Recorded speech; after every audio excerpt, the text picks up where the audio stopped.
안녕하십니까 여러분. 이제 전기자계약의 마지막인 제4단원에 도달하였습니다. 제4부는 회로와 전자기파입니다. 다음과 같은 내용들이 있습니다. 전기회로와 특수현상, 그 다음에 자기회로, 마지막으로 전자기파 맥스웰 방정식입니다. 이번 녹화에서는 1번과 2번 단원을 살펴보기로 하겠습니다. 자, 제가 지난번에 봤던 그 맴돌이 전류에 의한 자기 브레이크, 그 다음에 자기 브레이크를 피하는 콤 구조, 그에 관한 내용을 하나 가져왔습니다. 그 유튜브에 보면은 아주 굉장한 동영상들이 아주 많이 있어요. 감탄을 금치 못하는데, 자, 한번 보도록 하겠습니다. 상자성체인 알루미늄 파물을 이용한 와전류 에디 커런트입니다. 맴돌 전류와도 마찬가지예요. 방지를 위한 콤 구조 시연이다. 자석입니다. 요게 자석인데, 자석과 자석 사이에 이 진자 운동을 하도록 요와 같이 알루미늄 판을 깎아 가지고 만들었어요. 요건 구멍을 뚫은 적층식 구조이나 연결했습니다. 끝을. 반대로 이쪽은 적층식 구조인데 한쪽이 어떻게 있습니까? 떨어져 있어요. 그 연결이 안 돼 있어요. 즉, 요 경우는 안에서 회로가 구성이 됩니다. 회로가 이쪽이 막혀 있기 때문에. 그러나 요것은 어떻습니까? 회로가 구성이 안 돼요. 즉, 맴돌이 전류가 형성되는 맴돌이 그 와전류가 구성이 안 되는 거예요. 이렇게 두 가지 경우에 알루미늄 판을 자석 사이를 통과시키는 겁니다. 통과시키면 이런 경우는 어떻게 됩니까? 보면은 그냥 통과하지 못하고 자석에 딱 잡혀요. 들어가는 순간에, 죄송합니다. 들어가는 순간에 요 알루미늄판이 못 들어오게 하는 방향으로 이쪽에 전류가, 여기에 전류가 흐릅니다. 그래서 여기에 서요. 가도 좀 세게 하더라도 못 나갑니다. 나갔다가도 다시 들어와요. 들어올 때 못 들어오게 하고 나갈 때 못 나오게 했습니다. 자기 브레이크죠. 들어오면 꽉 잡게 됩니다. 반면에 요와 같이 콤 구조를 갖게 되면은 여기에 에디 커런트, 와전류가 안 생깁니다. 그래서 진자 운동을 시키면 요 자석이 있으나 마나 관계없이 왔다 갔다 해요. 그래서 어떻게 그 자기 브레이크를 만들 것이며 어떻게 하면 또 그 현상을 피할 수 있을 것인가를 요걸 가지고 이해를 할 수 있습니다. 요건 자기 브레이크에 해당이 되고 요건 자기 브레이크를 피합니다. 그래서 회로가, 폐회로가 형성이 되느냐, 폐회로가 형성이 안 되느냐의 차이입니다.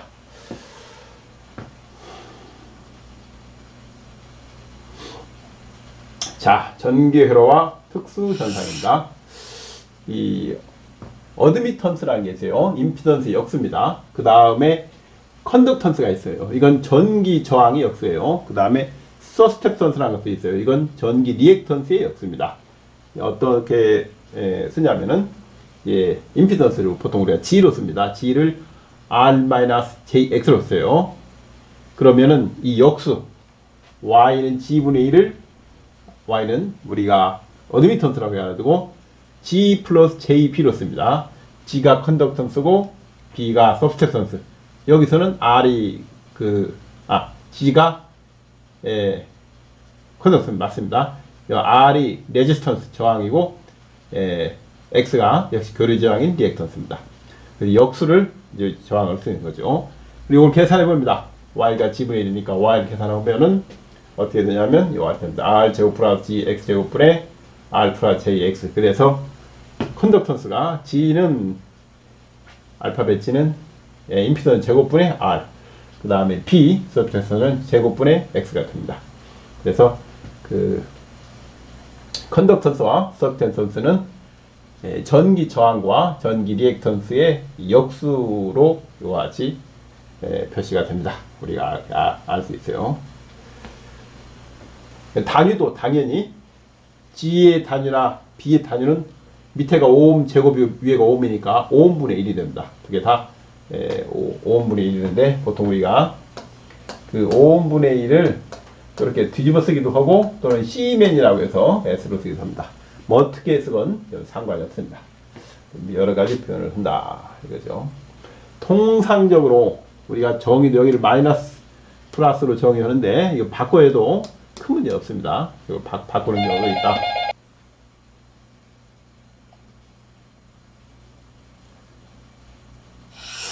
자, 전류에 관한 내용을 이제 복습을 한번 하겠습니다. 전류는 어떤 것이냐? 우선 전류의 크기를 암페어로 정했는데 1암페어란 무엇이냐? 1암페어란 1초 동안에 1쿨롱의 전하가 지나가는 전류의 크기다. 이렇게 얘기했습니다. 그래서 어느 정도 양이 우리가 1암페어인지를 알 수 있어요. 전하 하나가 얼마입니까? 1.6 곱하기 10의 마이너스 10 구승쿨롱입니다. 그러면 1암페어를 만들려면은 얼마만한 그 전자가 지나가야 되냐 하면 이게 역수예요. 1.6 곱하기 10의 마이너스 10 구승분의 10개의 전자가 지나가야 된다. 우리가 통상 5 밑에는 1로 보고 5 넘어가면 10으로 보니까 1로 보면 대충 10의 19승계입니다. 1초 동안에 10의 19승계의 전자가 지나가야 1암페어라는 전류가 흐르게 됩니다. 1암페어라는 것은 굉장히 이제 큰 전류의 양입니다. 우리가 감전이 돼서 사고가 나는 것은 전류가 커서예요. 전압이 커서가 아니고 전류가 커서입니다. 그런데 전압이 크면 되게 전류도 커요. 그렇기 때문에 우리가 이제 고전압을 아주 조심스럽게 위험한 전압으로 다루는 거죠. 통상적으로 우리가 학생들에게 가르칠 때 어느 정도의 전류가 흐르면은 안전을 위해서 장갑을 끼고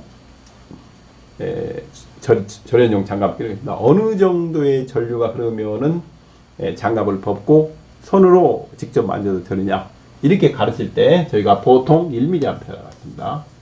뭐 정확히 1mA일 필요는 없지만 대충 1mA를 기준으로 이보다 많은 전류를 다룰 때는 안전을 위해서 장갑을 반드시 껴라. 대신 1mA보다 적은 것은 안 껴도 된다. 이렇게 저희가 가르치고 있습니다. 그 다음에 전자의 속력과 전류 속력은 무관하다. 그렇습니다. 전자의 속력과 전류 속력은 무관합니다. 이 전류라는 것은 도선에 플러스 마이너스 전개를 만들면 전압을 전위차를 걸어가지고 만들면 전자기파가 가요. 그 전자기파의 속력이 우리가 전류 속력인 겁니다. 전자 속력은 그 전류가 걸리면 각각의 전자가 반응하는 거예요. 반응해서 움직이기 시작하는 게 전자 속력. 그러니까 전류 속력이라는 것은 전자 하나하나가 전자기파가 지나가는구나 그걸 느끼는 거나 마찬가지입니다. 느껴서 반응을 하는 거예요. 그 다음에 그럼 전자 속력이 얼마나 되느냐 우리가 알 수 있어요. 전류 속력이란 어떤 거냐면 도선을 통과하는 전자기파에 전자가 반응하는 속력이다. 여기 전자기파 흐르는구나 이런 겁니다. 그래서 도선 속에서 전자기파의 속력이 곧 우리가 전류 속력입니다. 거의 뭐 광속에 가까운 속력이 되겠습니다. 그런데 전자가 도선 속에서 움직이는 평균 속력, 그러면 실제로 그 전류가 걸려서 전자기파에 반응해서 전자들이 움직일 때, 물론 뭐 여러 방향에 움직이겠지만 평균적으로 속력이 얼마 되느냐, 그걸 우리가 전자의 유동 속력입니다. 유동 속력, 드리프트 밸런스라고 하는데, 이 드리프트가 떠내려간다는 말입니다. 그 떠내려가는 속력이다. 뭐 이런, 마치 도선 속에서 전자가 움직이는 것이 떠내려가는 것 같은 그와 유사하다. 뭐 이런 겁니다. 어느 정도 가느냐 하면 평균 1초에 1mm 정도 갑니다. 1초에 뭐 2mm, 3mm 다 마찬가지예요. 그래서 1초에 밀리미터 단위를 이동해요. 우리가 뭐라고 얘기하냐면 도선 속에서 전자가 움직이는 속력을 평균 속력입니다. 달팽이 기어가는 속력이다 이렇게 얘기합니다. 달팽이 기어가는 속력 1초당 몇 밀리미터 정도 가기 때문에 전자가 움직이는 속력은 달팽이 기어가는 속력이다. 그러니까 전자의 속력과 전류 속력은 아무런 관련이 없습니다. 두 개는 전혀 관련이 없다. 이 말씀을 드리고 싶습니다.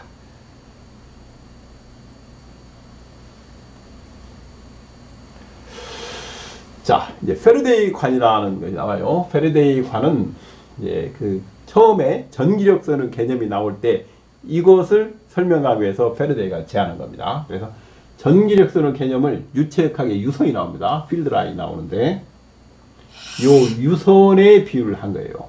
실제로 전류의 흐름은 물의 흐름과 아주 유사합니다. 그래서 유선에 비유한 것이다. 이제 관의 양 끝에 부호가 다른 전하가 있다고 치는 겁니다. 관의 양 끝에 부호가 다른 전하가 플러스 마이너스 고정되어 있어요. 예를 들면 그러면 이제 여기서 뭐가 갑니까? 전기력선이 가죠. 전기가 갑니다. 패러데이 관 내부에 있는 전속의 숫자는 이 개수만 얘기하는 겁니다. 그 관 속에 진전화가 없으면 여기 뭐 다른 전하가 들어가 있지 않는 한 일정하다 이겁니다. 여기서 여기까지 당연한 겁니다. 여기 다른 전하가 없는 한 일정하고 교차하지 않죠. 그리고 연속입니다. 여기까지. 그때 이제 이게 핵심입니다. 패러데이 관 내부 밀도가 선 밀도가 전속 밀도가 된다. 전속 밀도는 D입니다. D. 이때 패러데이 관 내부의 밀도가 바로 전속 밀도다. 이 얘기를 이제 하고 싶은 거죠. 그 다음에 패러데이 관 한 개의 단위 전위차당 포유 에너지는 2분의 1 제자 한 개당 이렇게 됩니다.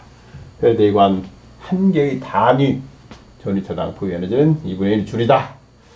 이것이 이제 패러데이 관인데 그 전기력선을 그 다음에 전속 밀도를 이제 설명하기 위해서 나온 개념이라고 합니다.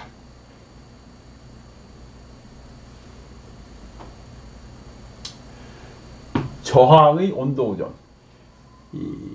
어떤 금속이든 되게 비슷한데 온도가 올라가면 어떻게 됩니까? 온도가 올라가면 안에 있는 격자들이 활발하게 움직여요. 열 에너지를 받으면 더 떠는 겁니다. 원자들이. 그래가지고 저항이 올라갑니다. 온도가 올라가면 대부분 저항이 올라가요. 그러면 반대로 온도가 내려가면 저항도 내려갑니다. 물론입니다. 온도가 내려가면 저항도 내려가요. 그 얘기는 이거 끝나고 다시 한번 드리겠습니다. 그래서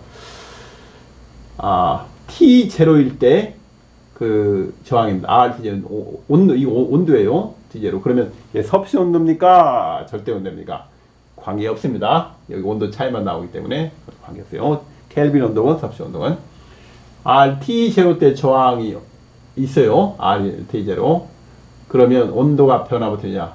괄호 열고 1 플러스 알파 T마이너스 T0 괄호 닫고 있습니다. 이게 온도 계수예요. 그 물질 고유의 온도 계수입니다. 그래서 물론 T가 T0이면 뒤에 텀 없어집니다. 온도가 증가하면은 여기서 증가하면은 요만큼의 차이가 해당하는 것이 알파에 곱해가지고 저항이 증가하게 됩니다. 그래서 알파는 온도 계수로 만일 그래도 만약에 두 개의 물체가 붙어 있어요. 이렇게 하나가 두 개가 하나가 R1, 알파1, R2 이렇게 붙어 있을 때 어떻게 되느냐? 그때는 합성 온도 계수가 없습니다. 합성 온도 계수가 바로 이와 같이 됩니다. R1 플러스 R2분의 알파1 플러스 알파2, R2가 된다. 온도 계수가. 근데 온도를 낮출 때는 어떻게 되느냐? 초창기에 20세기 초에 학자들 사이에 세 가지 의견이 대립했어요. 이쪽이 저항입니다. 그리고 이게 온도예요. 이게 절대온도입니다. 켈빈이에요. 온도를 낮추면은 저항이 줄어드는데 저항이 쫙 줄어듭니다. 저항이 쫙 줄어드는데 이제 온도를 낮추는 기술이 그 당시는 아직 덜 발달했어요. 그러면 계속 온도를 낮추면 어떻게 될 것이냐? 온도를 계속 낮추면은 어떻게 될 것이냐에 세 가지가 있어요. 온도를 계속 낮추면은 절대 온도 0에 접근하면 저항이 0이 될 것이다. 사라질 것이다. 두 번째 의견은 온도를 계속 낮추는 기술 발전 어느 단계에서는 더 이상 저항이 줄어들지 않을 것이다. 그 일정은 값에 이를 것이다. 그다음에 세 번째 의견은 온도를 계속 낮추다 보면 어느 순간에 0까지 0 켈빈으로 0도 가기 전에 0으로 갈 것이다. 그러니까 저항이 0으로 갈 것이다. 세 가지. A로 가느냐, B로 가느냐, C로 가느냐. 그러면서 이에 관한 이제 학자들이 여러 가지 토론을 했는데 실험 기술이 발전하기 전에는 A가 가장 유력했다고 합니다. A는 뭐냐면 온도를 계속 낮추면은 어느 순간에 더 이상 저항이 안 내려가요. 그리고 일정한 값에 다다를 것이다. 이게 가장 유력했고 이제 B나 C는 소수견이었다고 합니다. 계속 0으로 간다거나 절대 온도 0도 되기 전에 저항이 0으로 간다거나. 근데 20세기 초에 그 오넷이라는 이제 학자가 그 실험을 합니다. 이제 학생들 시켜서 야 이제 온도 한번 낮춰봐라. 그 당시 온도 낮추는 기술이 발전이 된 거죠. 그래서 학생들이 실험을 하다 보니까 온도를 쫙 낮추는데 그만 어느 순간에 과전류가 흘러가지고 타버리는 거예요. 다시 하라. 또 학생들이 실험을 했는데 또 태웠어요. 자꾸 태우니까 교수가 아니 실험을 한두 번 해본 것도 아니고 그렇게 자꾸 태우면 되느냐, 봐라 이렇게 하는 것이다. 이렇게 쫙 실험을 하는데 아이네 다랄까 타버렸어요. 교수가 타버렸어. 아하, 이게 타는 게 맞는 것이구나. 어느 온도 가면은 절대 온도 0도 가기 전에 이게 저항이 0이 되어버립니다. 그래서 과전류가 흐르는 거예요. 요게 맞는 거예요. 요게 이게 맞는 겁니다. 이것이 바로 초전도의 발견이에요. 초전도의 발견입니다. 이렇게 그래서 요아치됩니다. 뭐 그런 얘기가 있습니다. 저도 어디서 봐서 어디까지가 사실인지는 알 수 없지만 그렇게 초전도를 발견했다고 합니다.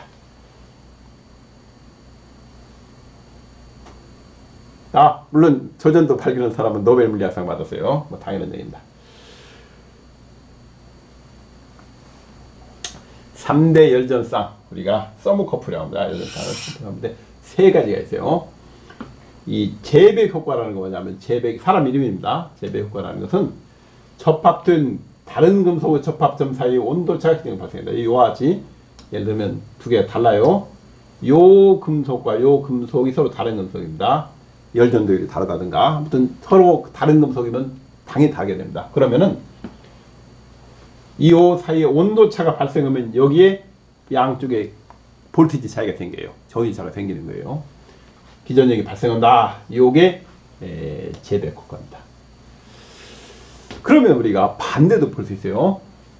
여기다 그 기전력을 걸면은 양쪽에서 이쪽과 이쪽 사이에 온도차가 발생하느냐, 여긴 거죠. 온도차가 재백은 온도차가 발생하니까 기전력이 생기는데 반대로 여기다 볼티지를 걸어서 기전력이 차이가 나면은 이 온도차가 발생하느냐, 발생하더라는 겁니다. 이게 펠티 효과 여기입니다. 두 개가 서로 간에 그런 관계가 있어요. 이때는 접합적 온도차가 발생한다. 톰슨이라는 사람이 나중에 보니까 동일 금속이 아니어도 상관없다. 아니더라도 온도차만 발생하면은 기전력이 발생한다. 세 번째 이게 나온 겁니다. 그럼 저걸 어떻게 외우느냐? 이렇게 말은 먹고 외웁니다. 이름 두 자 위에 쓰고 이름 세 자 가운데 쓰고 맨 먼저 재백, 그 다음에 재백 S로 시작해요. 톰슨은 T로 시작합니다. 그래서 S 쓰는데 맨 먼저 나온 것이 재백 순서대로 접합 사이 온도차가 기전력 만든다. 그 다음으로 나온 것이 역작용도 된다. 기전력을 걸면은 온도차도 발생한다. 두 번째 마지막 같은 금속도 된다. 재백 효과가 동일 금속에서도 접합된 금속에서도 기전력이 발생하더라. 세 번째 이렇게 간다. 이렇게 말은 먹고로 해서 글자 두 개, 글자 세 개, 글자 두 개 이렇게 암기를 하면 되겠습니다. 그러면 잊어버릴 리가 없습니다. 재백, 펠티의 톰슨 맞습니다.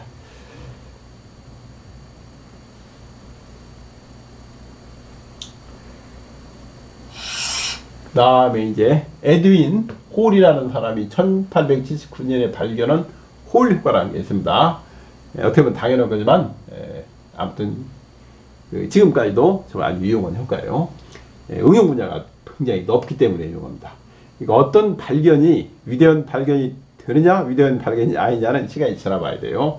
학문 발전이나 생활 발전, 어떤 그 공학 발전에 큰 기여를 하면 위대한 발전이고, 기여가 안 되면은 기여가 될 때까지는 위대한 발전이 아닌 겁니다. 기다리고 있는 거죠. 전류가 흐르는 토지에 수직으로 자기장이 걸리면, 플러스 마이너스니까 어떻게 됩니까? 전류가 이렇게 흐르는 거죠. 전류가 이렇게 됩니다. 전자는 물론 반대로 가겠죠. 흐르는 토지에 자기장을 걸어요. 비방향으로. 그러니까 이와 같이 자석 밀도가 지나가는 겁니다. 그러면 어떻게 됩니까? 여기 전자가 힘을 받아요. 어떤 힘을 받냐면 이거를 힘을 받는 겁니다. 이게 로렌츠 포스예요. 로렌츠 힘입니다. 로렌츠 힘을 받기 때문에 어떻게 되냐? 이렇게 한다고 했어요. 이렇게 아래서부터 왼손이 요거 곱하기 요건 이겁니다. 요적에 요거 크로스 요거 이거요. 이렇게 합니다. QB, B는 QB 곱하면 요거 나오는 거예요. 그리고 해봅니다. 전류가 이렇게 흐르고, 어떻게, 전류가 이렇게 흐르고, 자기장이 위로 가지고 힘이 저쪽이죠. 그러면 전자가 이와 같이 이쪽으로 쏠려요. 전자가 쏠리면 어떻게 됩니까? 양쪽 극판 사이에 전위차가 발생하는 겁니다. 그러면 전위차가 발생한다. 어떻게 보면 굉장히 당연한 건데, 당연한 것일수록 되게 위대한 발견이 많습니다. 그 당연한 위대한 발견이 대부분 당연한 것을 봅니다. 그래서 우리가 호울 효과라고 합니다.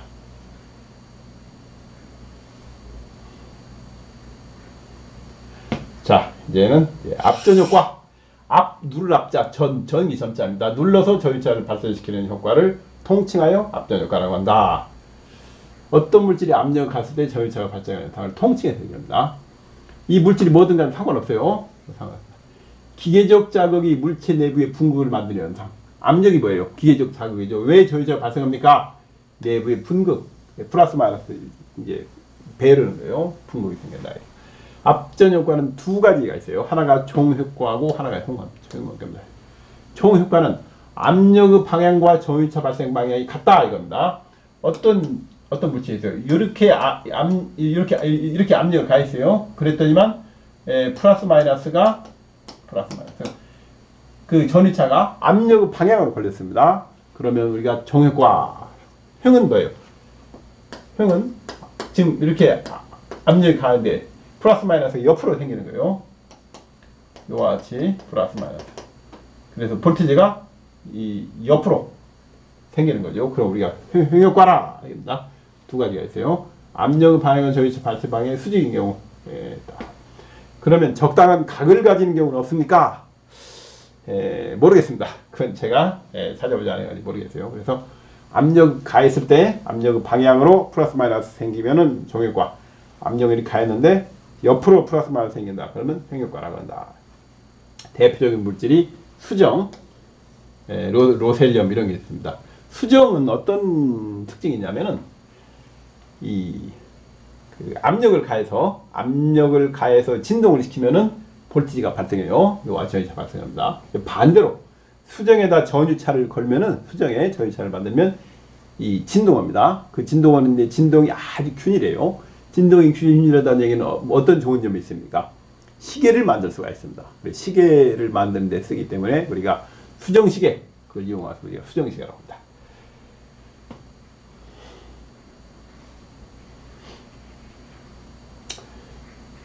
자, 이게 이제 굉장히 유용한 시입니다. 타임 컨스탄트 시정수죠. 시상수라고 합니다. 관계없어요. 타임 컨스탄트 식이 이제 RC 관계식이라고 해요. RC. R과 C를 곱하면은 단위가 뭐가 됩니까? 시간이 나옵니다. 그래서 우리가 타임 컨스탄트 식이다. 이게요. R이 이와 표시됩니다. 로 곱하기 A분의 1. 이 뒤에 기하학적이죠. 그 다음에 C는 입실론 이 유전율 곱하기 반대요. L분의 A예요. 그래서 두 개를 곱하면은 기하학적인 양이 사라져 버립니다. 여기 딱 사라지고 물리적 특성만 남아요. RC는 로. 이게 굉장히 중요합니다. 이게 다지는 시간인데 RC는 로이다. 이 시험 문제에 좀 이상한 저항 문제가 나온다. 그러면 거의 이 타임 콘스탄트 식을 이용하는 겁니다. 그리고 대부분 R을 물어봐요. 이 주고선 R을 물어봅니다. 그 다음에 로가 이 비저항입니다. 우리가 고유저항이라고 해요. 그 다음에 시그마 브레인입니다. 시그마는 뭡니까? 도전율이라고도 하고 전도도라고도 됩니다. 로는 레지스티비티, 시그마는 컨덕티비티 이렇게 얘기를 하죠. 뭘 관계없습니다. 그래서 R이나 C는 기하학적 모형을 주는 거예요. R과 C는 기하학적은 단면적과 길이니까.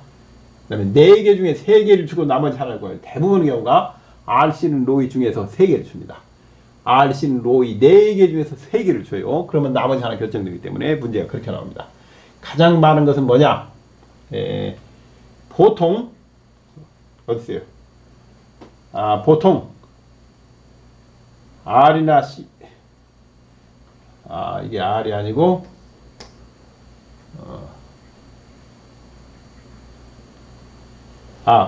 맞습니다.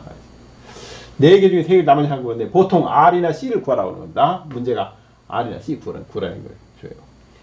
R을 구하라는 문제가 더 많아요. R을 구하라는 문제가. R을 구하라고 나오는 좀 뭔가 이상한 문제면 다 이렇습니다. 근데 R을 구하는데 이 상황에 로를 줬다. 즉 시그마를 줬다. 둘 중 하나를 주면 되는 거예요. 그러면은 요 RC 관계식 문제구나. 우리가 알 수 있어요. 그래서 로나 이필론을 주고 저항을 구하는 문제는 대부분 이 식이다. RC는 로 이필론. 요걸 쓰라는 문제의 경우가 대부분입니다. 이러면 이 기하학적인 요소가 다 빠져요. 그리고 요것만 이렇게 간략하게 표시됩니다. 그래서 4개 중에 3개를 주고 하나를 구하는 문제가 많은데 대부분의 문제는 R을 구하라고 한다. R을. 그렇습니다. 그래서 R을 구하는데 뭐 로라든가 이필론 중에 뭐 하나 주면은 특히 로를 주면은 왜 그러냐면 C는 이필론 포함하니까 로를나 시그마 하나 주면은 거의 다 요식을 이용하는 문제입니다. 이건 아주 많이 나옵니다.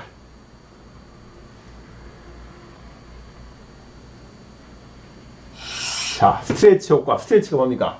편다는 거죠. 직사각형 도선에 전류 흘려주면 마주보는 변 사이에 반발력이 나타나 원형이 되려고 한다. 이것이 마치 도선이 펴지는 것과 비슷하다 하여 스트레치 효과를 한다. 자, 전류가 이렇게 흐릅니다. 이렇게 화살표 방향으로 흘러요. 그러면 전류는 어떤 특징이 있어요? 같은 방향으로 흐르면 잡아다니고 다른 방향으로 흐르면 밀쳐냅니다. 사각형을 만들면 어떻게 돼요? 이쪽과 이쪽이 밀쳐내요. 이쪽과 서로 밀쳐내고 마주보는 면 사이에 밀쳐내면 결국 뭐가 됩니까? 그래서 둥근 형태로 가게 됩니다. 그래서 이 반발력 때문에 직사각형 도선이 원형이 되려고 하는 성질, 원형이 되려고 합니다. 우리가 스트레치 효과다. 그래서 사각형의 전류 흐르면 원형이 되려고 한다.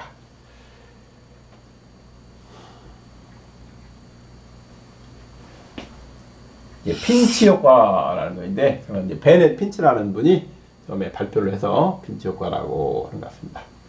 액체성 토체에 직류를 흐르게 하면 직류입니다. 직류가 흐르면은 토체가 수축하는 현상이에요. 토체가 수축하면서 중앙으로 이제 흐르는 거예요. 전류가 흐르기 때문에 그렇습니다. 교류는 어때요? 어떤 물체에 교류를 걸면은 밖으로 전류가 흘러요. 그래서 교류의 표피 효과와 반대 방향 현상이다. 교류는 전류가 밖으로 중앙을 비우고 밖으로 흐르려고 하고 교류인 경우는 안쪽으로 흐르려고 하는 겁니다. 안쪽으로. 그런 현상이 있어가지고 여기 그림이 하나 있습니다. 안으로 하려고 하기 때문에 수축해가지고 금속이 수축해가지고 이와 같이 됐다. 그래서 핀치 효과는 표피 효과의 반대다. 이런 것이 되겠습니다. 볼타 효과. 이건 또 뭐냐? 볼타가 그 건전지, 우리가 1V, 2V가 그 산화입니다. 접촉전이에 관한 것이다. 접촉전이에요. 접촉전인 것이다. 서로 다른 두 종류의 금속을 접촉시켜요. 접촉시켰다가 띱니다. 얼마 후에 띄면은 한쪽이 플러스, 한쪽이 마이너스로 대전된다는 거예요. 얼마 후에 떼어서 검사하면 양과 음으로 대전되는 현상이다. 그래서 제가 그 다른 영어 표현을 보니까 뭐라고 써놨냐? The difference of potential observable between two dissimilar, 서로 다른 메탈 금속입니다. When placed in contact with one metal becoming positive and the other negative, called also contact potential 한다. 이런 같은 얘기입니다. 서로 금속이 붙었다가 나중에 띄어보니까 플러스 마이너스 대전돼서 전위차에서 발생했더라. 이겁니다. 이 볼타 효과다. 접촉 전류에 관한 내용이다.